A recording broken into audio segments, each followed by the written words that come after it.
I've been trying not to get too upset watching the games lately, but since November rolled around, you gotta admit, it's been a rough time for Habs fans. All the injury-prone players decided to get injured at once. Two of the goaltenders have been pure ass, and I don't care what anyone says. Stop making excuses for them. It's true.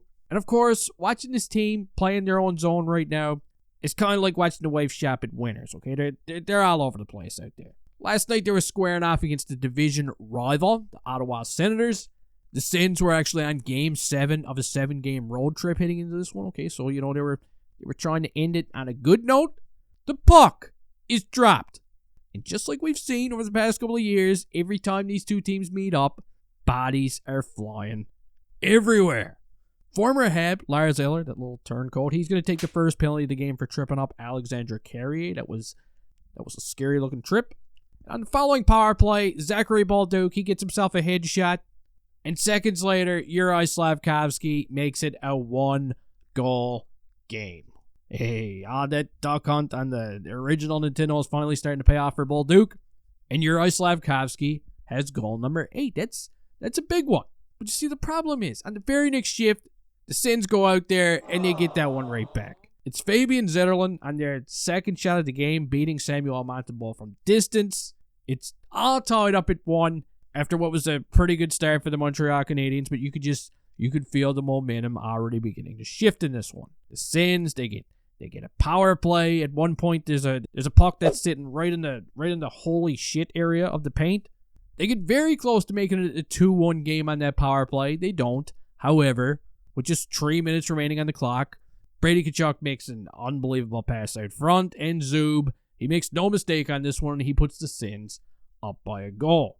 Bobby Lee is in the building, and he's loving it. The Sens, they go on to outshoot the Canadiens 10-6 during that period, and now we're going to move on to the second, and this is where it goes from bad to worse for the Montreal Canadiens. But at this point, it's almost something that we're used to. The Canadiens are definitely not the greatest second-period team in the National Hockey League. And the rough stuff continues. Okay, we get a couple of big bodies colliding here. That's Brady Tkachuk on Jaden Struble. He even robs him of a stick right near the Sens bench. And a couple of minutes later, we got Curtis McDermott trying to lay a big body check on Arbor Jacki.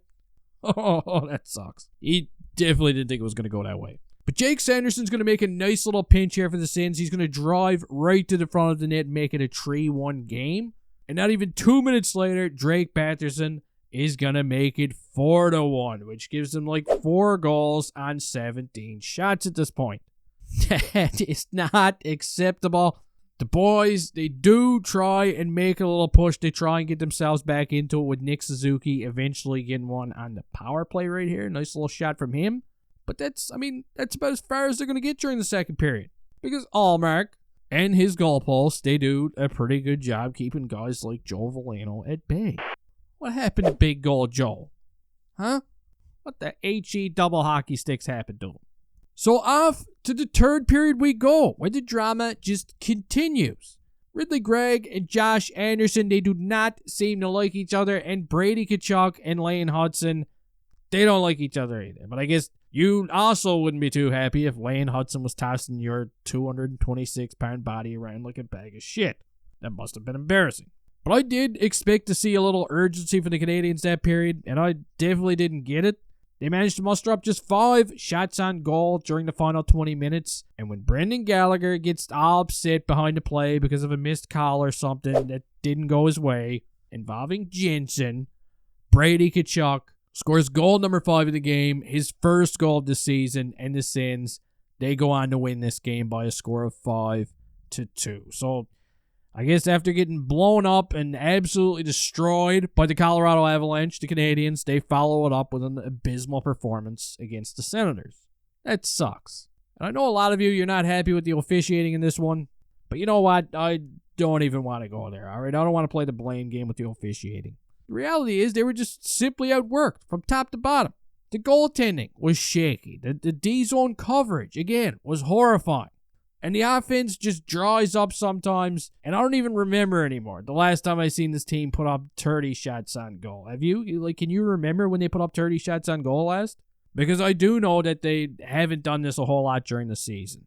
I've seen a lot of talk about Marty St. Louis wanting quality over quantity. But come on, man. Shoot the puck. What happened to just putting the puck on net sometimes? I mean, that's what you're doing with mountain ball. Gee. Now, you do got to give the Sens some credit. Okay, I felt like they were the much hungrier team last night. Brady Tkachuk was a beast out there. He was all over the place. That was his first game back from that thumb injury where he broke his thumb up his ass or whatever he did. And you know what? Something else that needs to be said. As much as some of you might hate to admit it, that Jake Sanderson kid, that's a Sens picked back in 2020. Man, he looks unbelievable.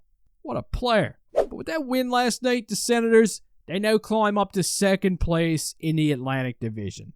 The Habs, they slipped all the way down to 5th. But, as you can see here, there's still only 1 point separating these two teams right now. Okay, we got a real big logjam going on in the Atlantic Division. The Sens, they also played one more game than the Canadiens. So there's really not a whole lot of bragging grounds right here. And if the Habs go out tonight and they defeat the struggling Winnipeg Jets, they're going to get right back in second place again. But ladies and gentlemen, I wouldn't give my hopes up if I were you.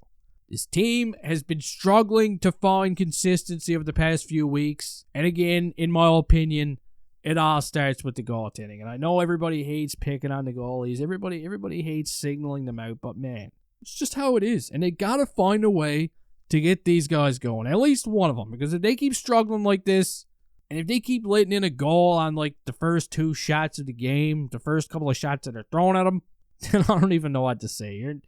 You're not going to have a very confident team like that. But before we go, let's take a quick look at some numbers here.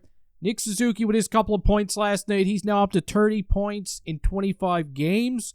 Caulfield's got himself 28 points. Okay, these are our 2 point per game players.